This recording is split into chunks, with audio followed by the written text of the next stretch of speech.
Hello everyone, this is Vardman and welcome back. So in our previous video, we have understand the time complexity and we have also solved few questions.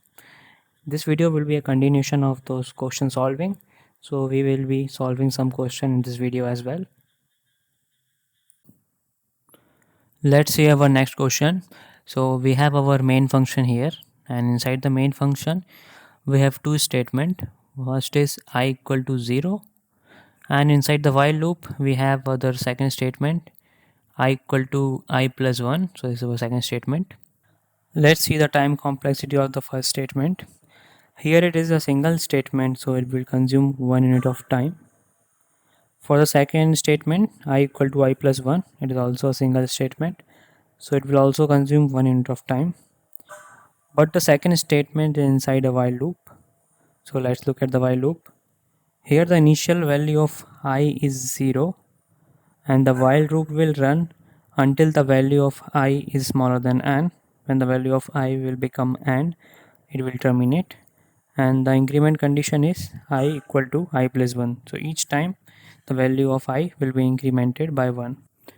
Now let's see how many time the second statement is running. So the initial value of I is 0, and let's keep a tracker t to track down how many time we are going inside the while loop.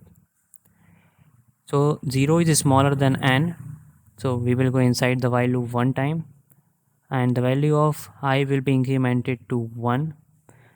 1 is also smaller than n, so again we will go inside the while loop, and the value of I will be incremented to 2. 2 is also smaller than n, so we will go inside the loop one more time, and at some point of time the value of I will become n minus 1. So n minus 1 is smaller than n, so we will go inside the while loop one more time, and here the value of I will be incremented by 1. So the value of I will be n, and n is equal to n, it is not smaller than n, so the while loop will terminate, and here we will not go inside the loop, so it will run 0 time here. And if we sum up these all values, so the loop is running from 0 to n minus 1, so total n minus time it is running, and if we sum the value of t, means how many times the loop is running, so it will add up to n. So we can say this while loop is running n times. And if we check the overall time complexity, so it will be time taken by the first statement, which is 1, plus time taken by the second statement running inside the loop, so total time taken is n into 1. So here we can write it that big O of 1 plus n, and this can be written as big O of n. So here the value of 1 can be ignored because it is very small as compared to n if we take an value of n equal to some large number. We have one more question here. So here this question will be just opposite to the question we have done. So here the while loop will be decrementing. So here we have two statement. This is the first one, I equal to n, and this is the second statement, I equal to I plus 1. First statement is running one time and is consuming 1 unit of time, and the second statement is also a single statement, so it will consume 1 unit of time as well. But the second statement is inside a while loop, and the while loop is here running from I equal to n.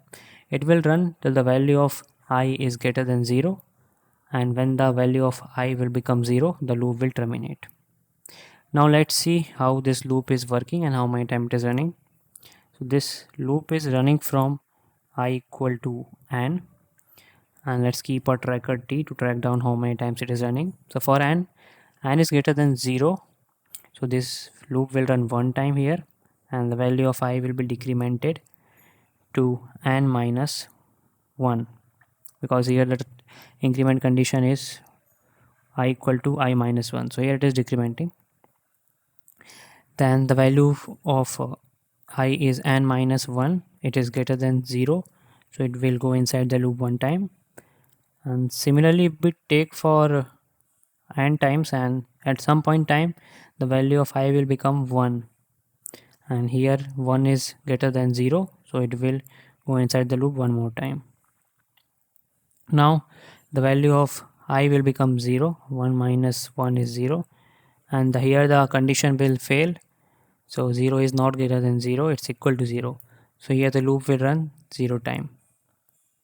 So if we now sum up these value again, so 1 plus 1 plus and up to 1, this loop is running from and it will run till the value will become 1. So if we see opposite, it will run from 1 to n.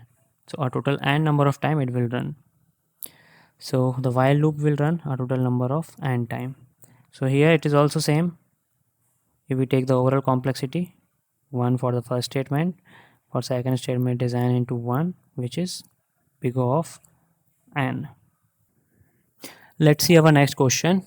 So this question is similar to the previous question. Here the only difference is in the increment condition. So previously it was I equal to I plus 1, and here it is being changed to I equal to 2 into I. Every time the value of I is multiplied by 2. Now let's see. So here we have two statement. Number one is I equal to 1. So it will run one time because it's a single statement. So it will consume 1 unit of time. The second statement I equal to 2 into I. So this will run a total of one time because it's a single statement. But it is inside a while loop. So let's see how many time it will run. So while loop is starting from I equal to 1, and the termination condition is I should be smaller than or equal to n. So when the value of I will become greater than n, this loop will terminate. And the increment condition for this loop is I equal to 2 into I.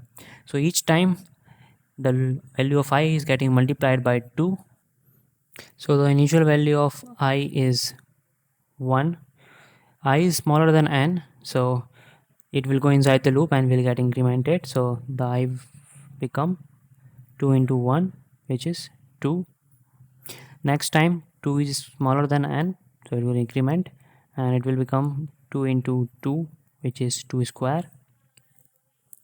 And the third time the value of I will become 2 into 2 square, which is 2 cube. So here 1 can be written as 2 raised to the power 0 and 2 can be written as 2 raised to power 1. Suppose the loop run a total of k times, so it will run total of k times, and the value of I become equal to n after k times. So you can see a pattern here. When for the first station the value of I is 2 raised to the power 1, for second 2 raised to the power 2, for third it is 2 raised to the power 3, and after k times it will become 2 raised to the power k, and this will become equal to n. So this is the last time when the loop will run, and after this the loop will terminate because it's now equal to n.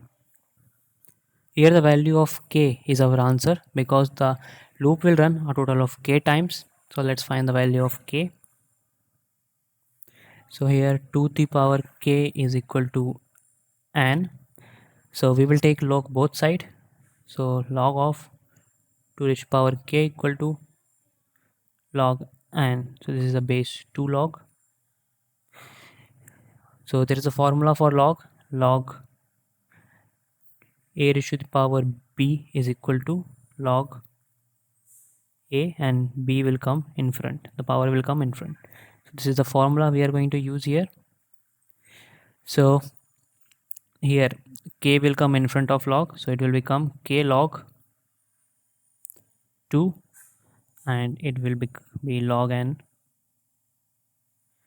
Now log 2 base 2 will be equal to 1, so k will become log base 2 n. So this is our final answer. So the loop will run a total of log n times, so log base 2n, so we can ignore the 2 in time complexity.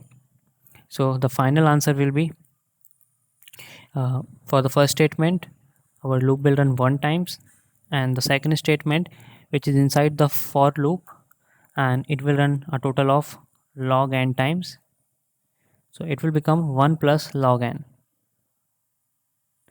So the answer will be big O of log n.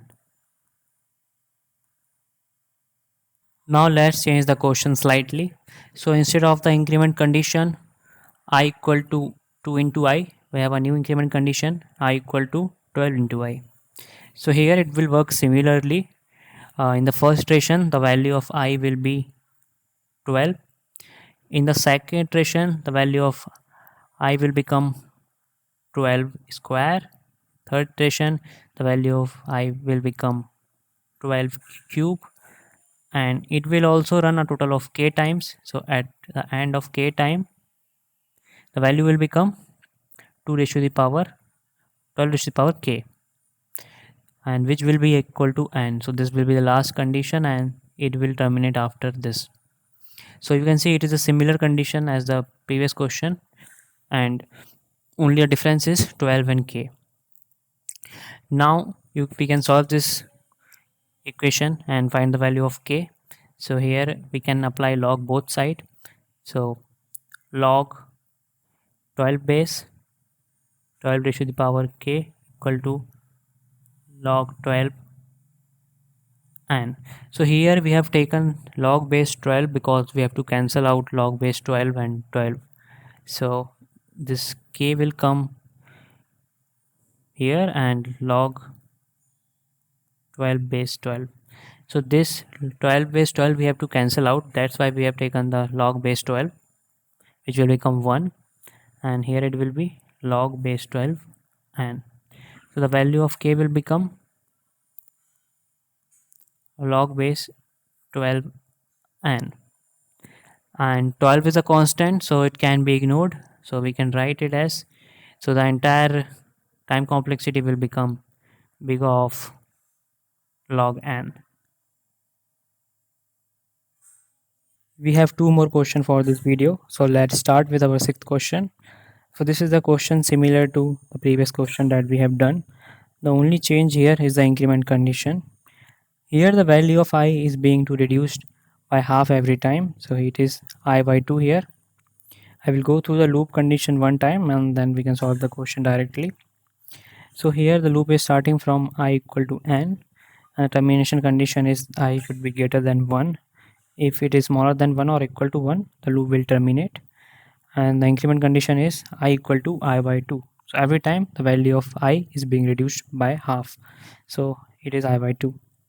Here the initial value of I is n, and after first iteration the value of I will become n by 2. It will divided by 2 because the increment condition is I by 2. After second iteration the value of I will become n by 2 into 1 by 2, which is n by 2 square. After third iteration it will become n by 2 square into 1 by 2, which is n by 2 cube, and here it will run a total of k times, and after k times the loop will terminate. So termination condition is I should be greater than 1. So after k times we can say the value of I will become n by 2 to the power k, which is equal to I, and the loop will terminate here. So if we solve this equation and find the value of k, we will get our answer. So let's do it. Here n by 2 to the power k is equal to 1.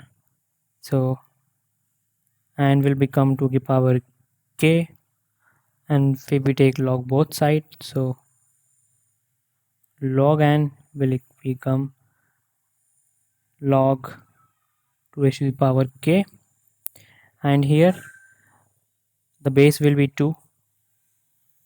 So if we apply the formula, then here it will be log n, and k will come in front of log 2 base 2. So log base 2 here can be cancelled. So log base 2, if the base are similar, then the value is 1. So here log base 2n will become k. So our answer is k equal to log base 2 n, which can be written as log n.